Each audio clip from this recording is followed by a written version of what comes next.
Hello and welcome to Indus News, live from Islamabad. I am Muneeb Hamid with the news of this hour. Let's begin with the top stories first.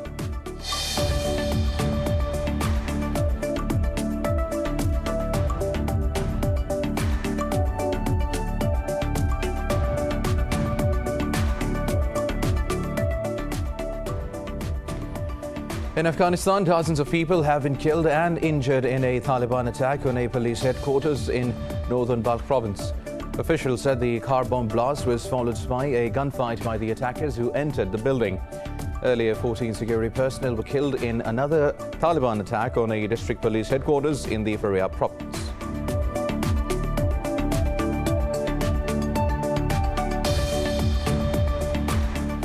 Israeli police have detained a Palestinian activist at the center of the movement against forced expulsions of Palestinians in the occupied East Jerusalem.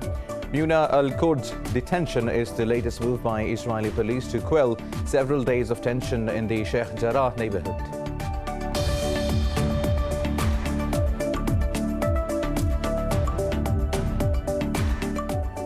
Iraqi military says U.S. air defenses have shot down 2 drones at the country's Ain al-Assad air base that hosts American forces.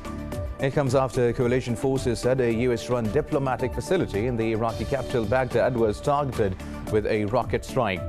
No group has claimed responsibility for both the attacks.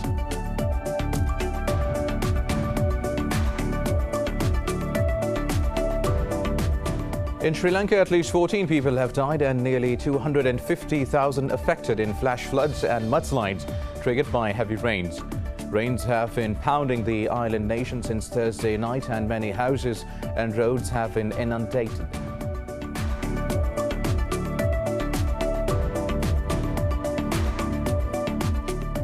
India has reported over 114,000 new coronavirus infections overnight, the lowest in 2 months. The country has recorded nearly 2,700 deaths in the past 24 hours. Pakistan has registered 76 deaths and more than 1,600 COVID-19 cases in the past 24 hours. While globally, the virus has claimed more than 3.7 million lives and infected over 172 million people.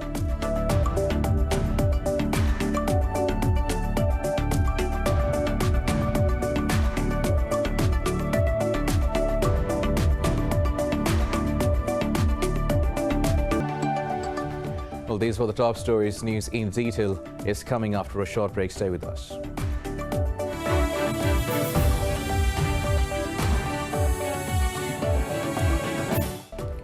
Welcome back. Now let's have the news in detail. Start from Afghanistan, where dozens of people have been killed and injured in a Taliban attack on a police headquarters in northern Balkh province. Officials said the car bomb blast was followed by a gunfight by the attackers who entered the building. The Taliban claimed responsibility for the attack. Earlier, 14 security personnel were killed in another Taliban attack on a district police headquarters in the Faryab province.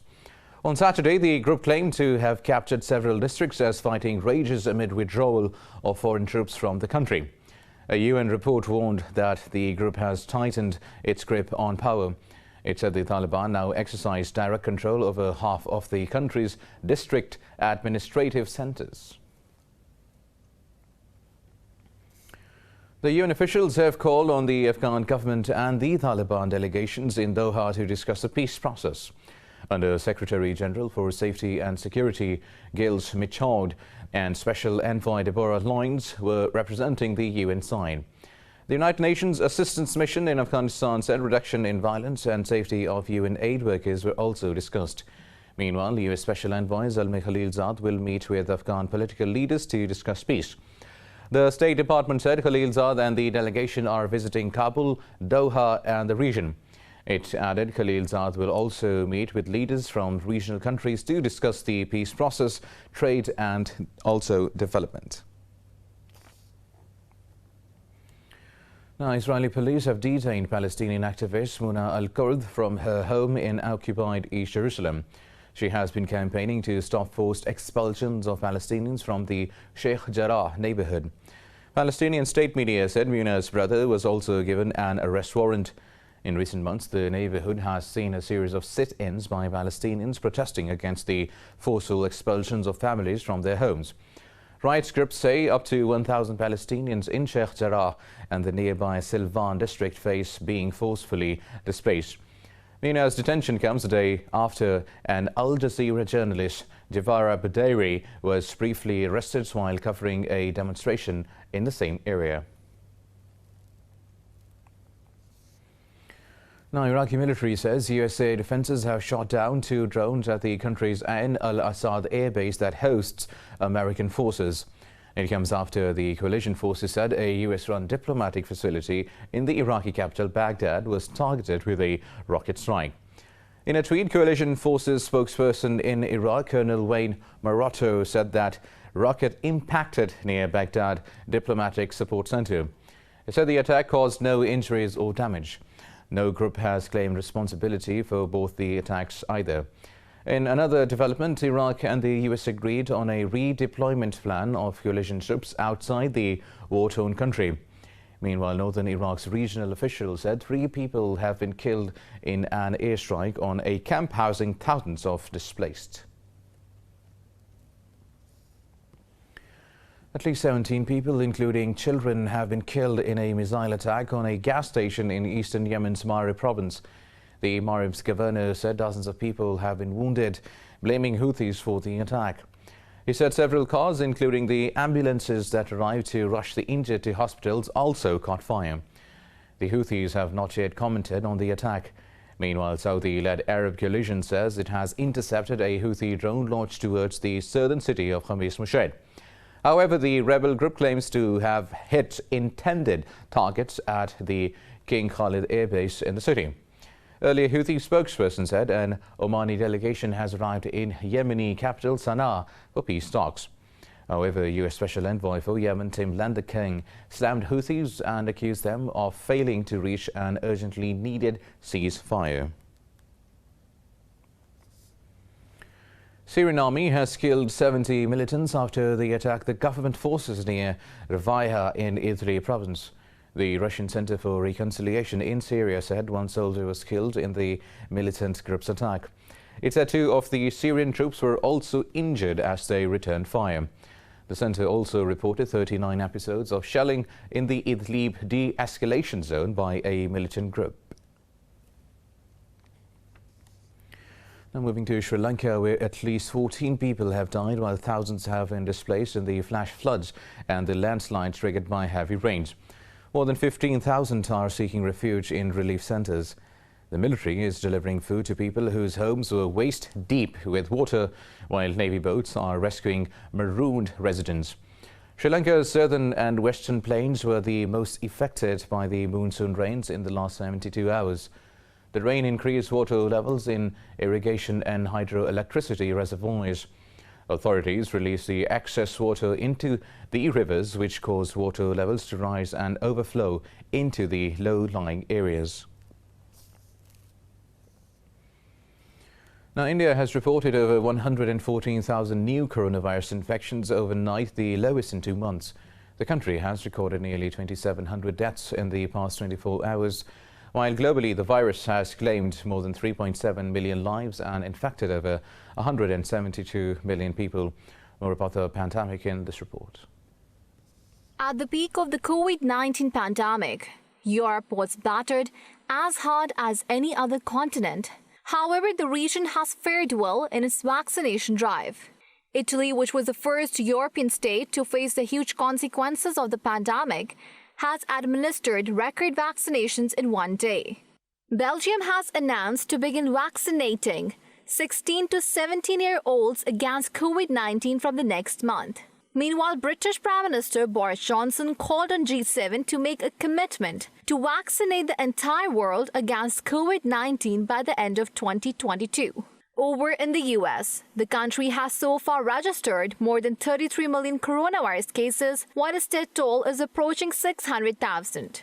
The US authorities have announced to keep the foreign tourists away from beaches on the D-Day anniversary. The hotel has been closed since March 1st last year. So we are reopening mid-June for a few clients who are attempting to cross the Atlantic, because as of June 9, the borders will be reopening a bit. But these are people who don't know how to organize at the last minute. So, if they're told that they can start traveling again from June 9, they won't all be arriving suddenly in June. So we'll have a few ones coming, but they're really an exception. Meanwhile, the US will donate 750,000 COVID-19 vaccine doses to Taiwan, offering a much-needed boost to the island's fight against the pandemic. Ministers from the Asia-Pacific Economic Cooperation Trade Group have also agreed to speed up the transit of COVID-19 vaccines and related goods at ports. In Australia, contact tracers in Victoria are trying to find the source of 2 COVID-19 cases which have been highly infectious in the community. Meanwhile, in Pakistan, 76 people have lost their lives to the coronavirus over the past 24 hours. The Health Ministry says the countrywide death toll has surged to 21,265. The ministry has logged more than 1,600 cases overnight. The number of confirmed cases has topped 932,000. Just over 3,400 people are in intensive care units. A total of 8.2 million vaccines have been administered in Pakistan so far. In India, hundreds of farmers have continued their protests outside a police station in Haryana against police raids. This comes after the authorities arrested 3 of their colleagues and a politician abused the farmers. Protesting farmers demanded an apology from Devendra Singh Babli, whose political party is allied with the ruling BJP. Earlier, 2 FIRs had also been registered against the protesters over the clashes. For over 6 months, farmers have been protesting against new agricultural laws which they say will destroy their livelihoods. However, the Narendra Modi-led government claims that the new laws will modernize India's agriculture. Still in India, fishermen in the Thiruvananthapuram city are struggling to survive after cyclone Tauktae destroyed their livelihood. More than 150 were killed after the cyclone hit India's west coast. This report has details. Cyclone Tauktae dissipated last month, but fishermen are still finding it hard to overcome its destruction. With rough seas and banned fishing activities, the fishermen are having a tough time with no roof over their heads. Many have been left without basic supplies like food and water. My 2 children are differently abled. We never thought that the cyclone would destroy our house, and now we are living on rent with the children. We never thought that such a cyclone would come and destroy everything in 5 minutes. The cyclone made landfall in the western state of Gujarat. It devastated power supply in 2,400 villages in the state as thousands of electricity panels were damaged. After their houses were ravaged in the storm, the cyclone hit fishermen and their families were shifted to relief camps.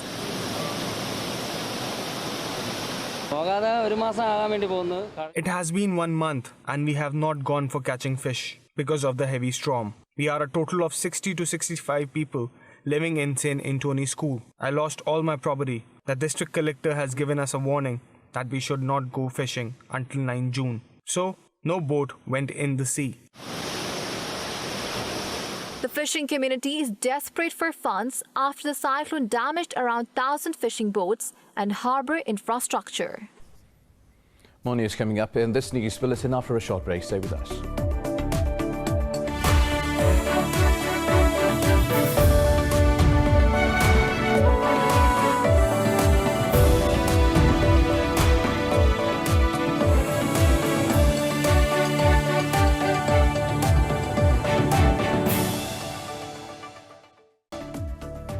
Welcome back now. Candidates in Iran's presidential election have traded strong barbs in a live debate, accusing each other of treason or of lack of education. The presidential debate for the June 18 elections was focused on policies to run an economy devastated by 3 years of US sanctions. The candidates offered 2 divergent visions on how the country should be run.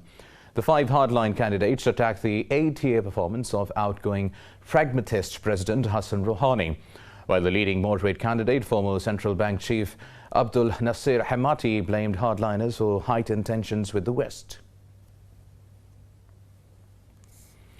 Now, in Burkina Faso, the number of people killed in a gun attack on a village has risen to 132, including 7 children.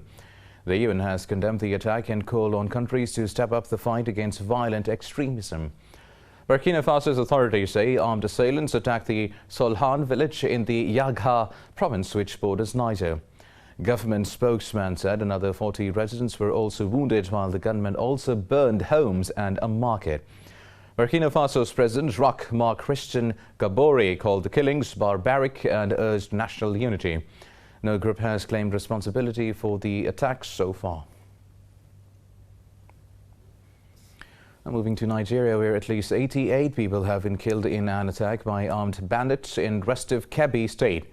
Police spokesman in the region said unidentified gunmen conducted attacks in 8 areas of the region. He said security forces were dispatched to the region and investigations were also launched. Meanwhile, Nigeria's media said armed bandits attacked a vigilante group which was created to assist the security agencies to secure the volatile area. In April, 9 police officers were killed in an attack by gunmen in the state as well. Now, Belarus has responded to European Union's curb, saying Minsk has prepared a set of counter-sanctions against the bloc. Prime Minister Roman Golovenchenko said the West will not introduce any more sanctions on Belarus now. Golovchenko said the damage to the Belarusian economy from the Western sanctions could amount to 2.9% of their GDP. He said as a response, the European Union will lose Belarusian market as Minsk will shift from European technology to Asian as an alternative. Meanwhile, Belarusian opposition leader Sviatlana Tishkonashkaya demanded the West to impose further sanctions against Minsk. She demanded that not only businesses but also individuals from the government should be hit by Western sanctions. The European Union is expected to agree to a smaller sanctions list on individuals and 2 entities as a quick response by 21st of June. President Joe Biden says the United States does not see conflict with Russia. In an article for the Washington Post, Biden reiterated the United States' desire for a stable and predictable relationship with Moscow. He said the 2 countries can work together on issues like strategic stability and arms control. However, Biden added that the United States will not hesitate to respond to Russia's potential harmful activities. Biden said he imposed meaningful consequences for behaviors that violate U.S. sovereignty, including electoral meddling.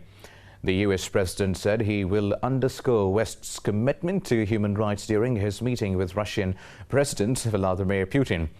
The 2 leaders are set to meet in Geneva on the 16th of June. Also, former U.S. President Donald Trump has hinted his return to political stage, saying he is very much looking forward to 2024. He was addressing an enthusiastic audience at the North Carolina GOP convention dinner in Greenville. In his first major speech since he left office in January, Trump repeated his previous barbs at President Joe Biden and the Democrats. The Republican also took aim at the U.S. infectious disease expert Dr. Anthony Fauci and China over the coronavirus pandemic. Trump vowed to help Republicans in 2022 congressional elections and endorsed Representative Ted Budd for a Senate seat in North Carolina.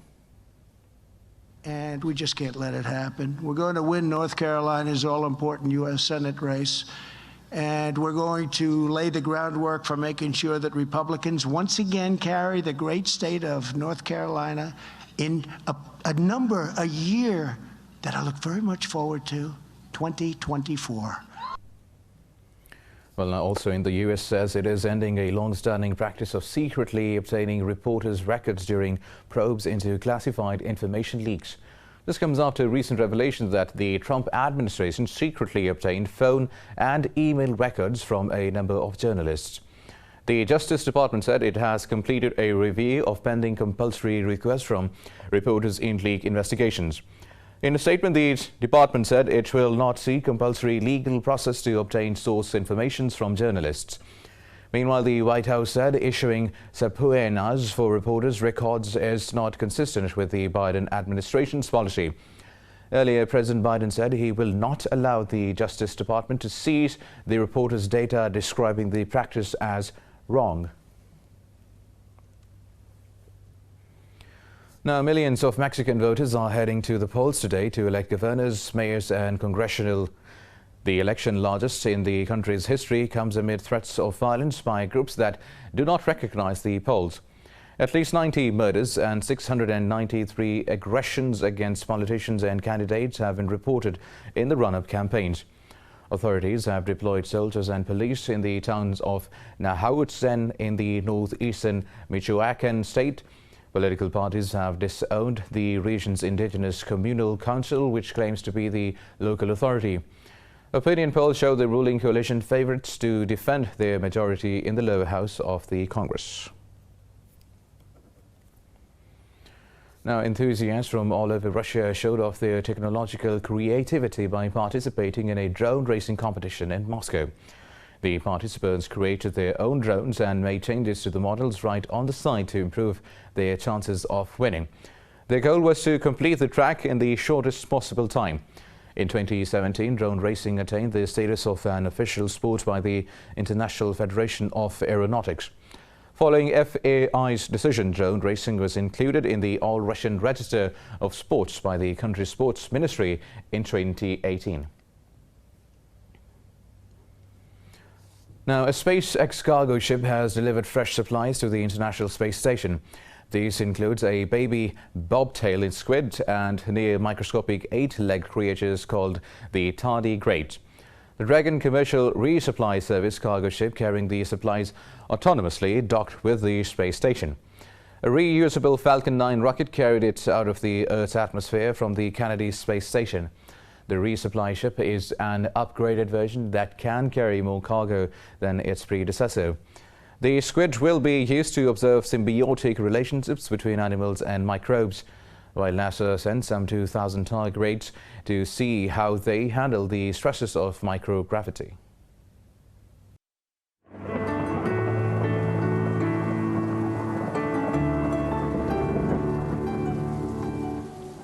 And now let's have a look at how the weather is doing around the world.